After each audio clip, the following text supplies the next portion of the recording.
that table. We're going to hit that table, and then I'll count you down. I can move it. Behind your head. I can move it. No, we got it. We have a mover. Thank you. Oh, We need a shaker. It's Aaron, coming out of the back of Jim's head, a little awkward. it's not wobbly now for some reason. I moved it over there. Move the table. Table that fixed the floor. All right. Dave, you and I met about a year ago, and I talked to you about this show, Where's God When? I don't even know if we had a name for it at that point.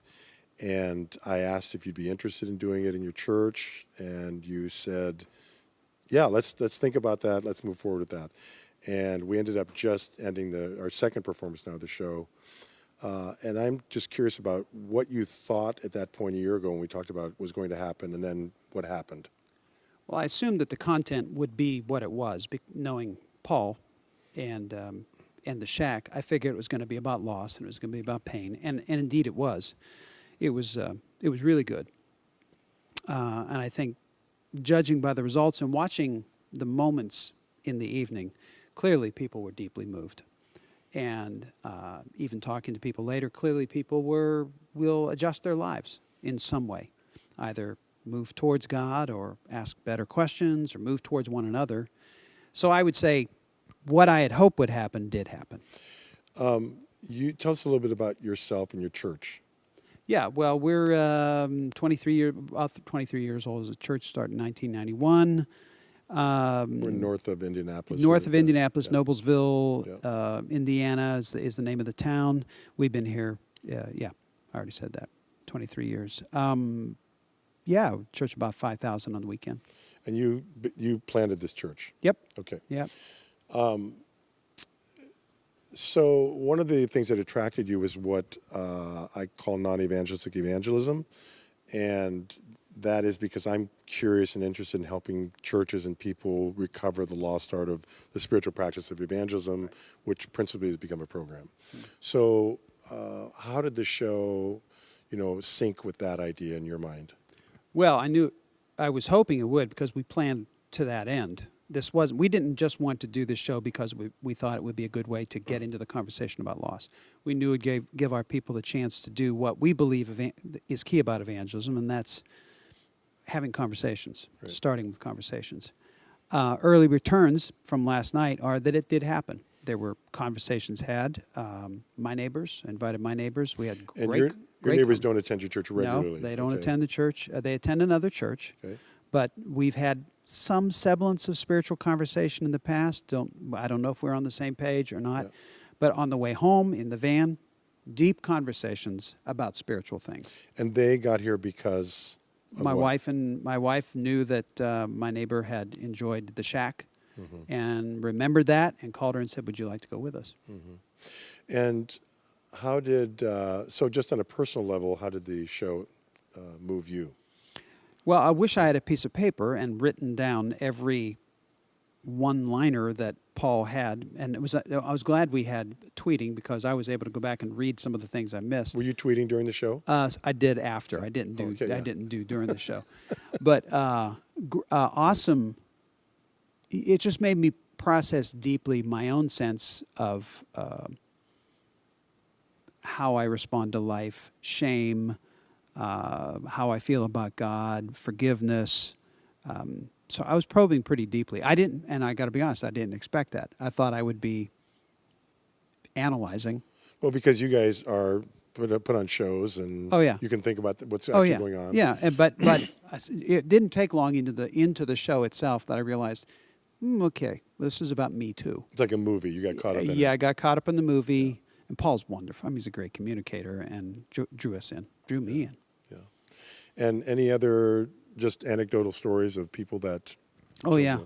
Well, I heard a couple, two people I know that are going through deep pain and deep struggle. One woman whose husband nearly passed away in our auditorium after a service. Wow. Drove him home, and he died at home. She's been struggling ever since, asking where's God and the whole thing. Well, she texted me about 2 hours before the show, and she said, "I'm coming, and I'm bringing 4 other friends who are dealing with loss." Wow. This show sits inside of a series. Like when we talked originally, I said part of the deal I do or ask people is like, I need you to preach a sermon series because I'm trying to avoid sort of the show business, whole Christian celebrity. I'm trying to mitigate that and sort of see ourselves inside the life of the church. Right. And matter of fact, I don't know that we would have done it if it wasn't embedded in a sermon series.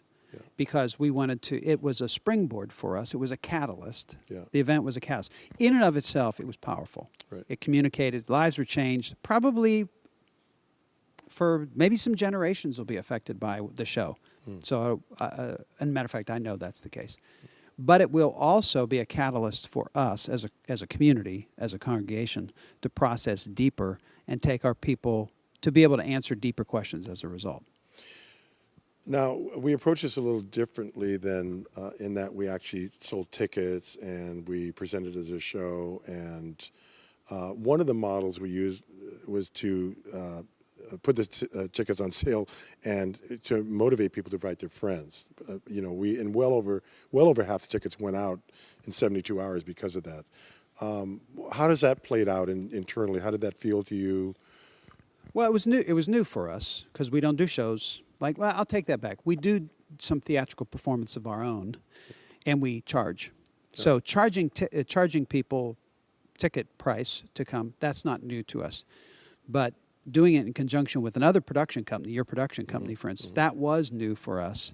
And it was, I think it was a good experience. We'd probably consider doing it again, and it was not a detriment.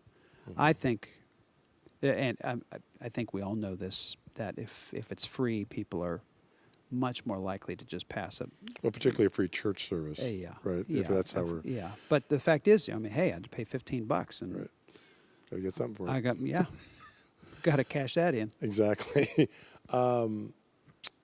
Let's talk a little bit more about the Evangelism Dilemma and how it interfaces with this, because you're very interested in this is a large church and it takes you time to move the ship and all that. You shared with me about the whole social justice project I'll use took 10 years. Yeah. And you're currently feeling something similar around evangelism. Yeah. You want to talk about that a little bit? Yeah. So first of all, our history is we come from the evangelical tradition, and but things are shifting and have been shifting in the evangelical world for a number of years. About 10 years ago, all of a sudden, the church in general started to wake up to the need for us to, understanding the presence of the kingdom of God, we needed to be engaged in acts of social justice, feeding the poor, caring for the needs of people who are broken and lost, in that sense. Matthew 25, right. Care for the least of these.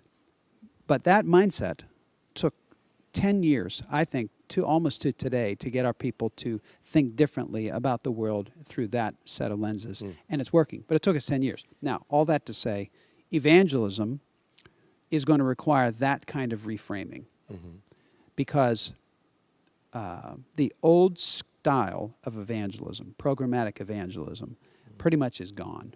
There are very few churches, and we don't see evangelism the same way. It has to be reframed. It needs to be rethought in terms of how do we begin conversations with people, and then how do we introduce them to the one that can change their lives. I think it may take that long to get our people to rethink it again. So this event will be catalytic in that event, in that sense too. So one of the ideas in my mind was to create a situation where people could invite someone and genuinely believe they weren't going to be set up. And that's why we ticket it. That's why we call it a show. That's why it's a performance, etc. So that, and that the idea of keeping a conversation going is the central act. Right. That we're calling people to participate in.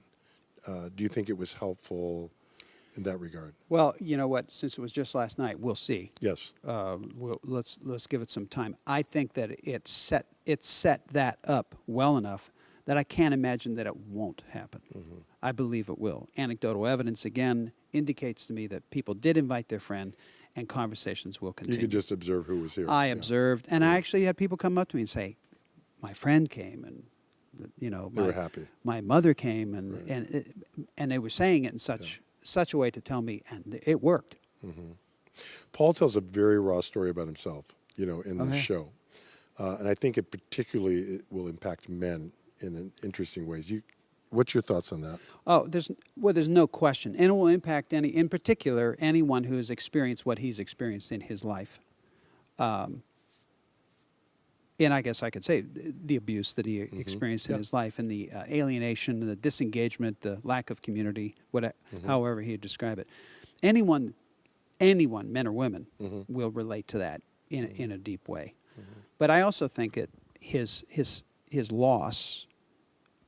I think people from all different kinds of tragedies and loss will be able to relate to the homelessness he felt, in a sense, when they deal with tragedy. So it was eminently relatable to just about anybody. One of the ways we approach this is creating common ground, so that whether you happen to be a believer or I'm not, or you, that we both share this language of loss. And I know you're talking about it in your series, in common, and we actually we speak the same dialect in that regard. What do you think about how are you going to use that in your work here? Well, yeah, I mean, every time we tell a story, and Paul's was a story, every time a story is told and we relate around a story, now we have a common thing to relate to. That creates a language. But the issue for us is that there is this common language. Anybody that has faced any kind of suffering or tragedy, we're already speaking that language. All this will do is, all this event, in that sense, all this event did was to be able to say to our people in this community, look, we're all talking about the same thing. Right. We're all talking about it. Paul's book has sold 18 million in 7 years, and that means he has what's called huge market penetration. Yeah. For example, your neighbors. Yeah. I think there's hundreds of people, maybe thousands of people in this vicinity who have read that book for a reason. They read it for a reason. Your neighbor read it for a reason that we could access. Part of my motive in the show is to try and access that audience. So, just one other piece of the show is we have this part where people light candles, and I'd just like you to talk about what that was like, what you're sort of explain to people how you perceived what that was about. Yeah. Well, at first, I had to wonder, okay, did Paul explain it well enough, or do people know why they're lighting these candles? But judging by the response, by the numbers of people, clearly, whether they understood it or not, something happened to them that lighting that candle was important. For example, it was important to me. There was a very specific reason why I wanted to light that candle. Okay. And I think Paul said something like, it's, for the pain you've received and the pain you've dispensed, you've caused. Right. Come light a candle. It was highly effective. And I'll just say, fascinating in this community, this congregation, I don't know if it's true for our people love those kind of things. We do them somewhat frequently. Come do this, come respond in this way. It works because there's something tactile, tangible. I'm getting out of my seat, I'm grabbing that, I'm lighting this thing. And it takes me and links me to the story that I just heard. It worked. I'm good. Anything else you want to say? Cool. All right. Off headset. One thing I